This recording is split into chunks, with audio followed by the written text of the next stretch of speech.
Welcome to সহজ skill. আজকের এই পর্বে আপনাকে স্বাগত জানিয়ে শুরু করছি মোহাম্মদ নাজমুল হাসান আশিকি, ফাউন্ডার সহজ স্কিল।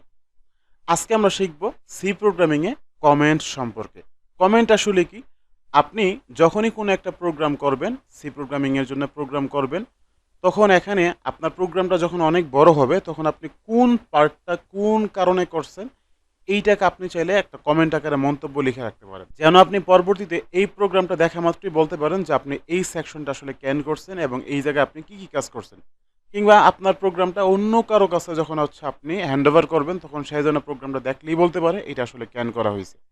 সো এই কমেন্টের জন্য আমরা দুইভাবে করতে পারি, একটা হচ্ছে সিঙ্গেল লাইন কমেন্ট, একটা হচ্ছে multiple line comment. So single line কমেন্টের জন্য আমরা জাস্ট দুইটা স্ল্যাশ দিব, অ্যান্ড দেন আমরা হচ্ছে যা লিখবো এটা কমেন্ট হয়ে গেল, দ্যাটস ইট।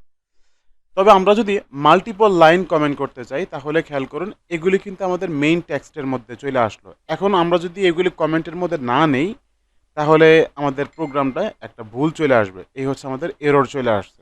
তো এই সবগুলিকে আমাদের মাল্টিপল লাইন কমেন্ট নিয়ে আসার জন্য আমরা তো সিঙ্গেল লাইন বারবার দেওয়া পসিবল না, এবং এইটা দেখতে বিরক্ত লাগে। সো এই সবগুলিকে একসাথে কমেন্ট করার জন্য আমরা জাস্ট একটা স্ল্যাশ দেন স্টার দিব, এবং এইটাকে ক্লোজ করব স্টার স্ল্যাশ দিয়ে, দ্যাটস ইট। সো এই যে স্ল্যাশ স্টার দিয়ে শুরু হইলো এবং স্টার স্ল্যাশ দিয়ে শেষ হইলো, এর ভিতরে যত যা কিছু আছে সব কিছু হচ্ছে মূলত আমাদের কমেন্ট। তো আশা করি বুঝতেই পারছেন কীভাবে কমেন্ট করতে হয়। তো আজকের মতো এ পর্যন্তই।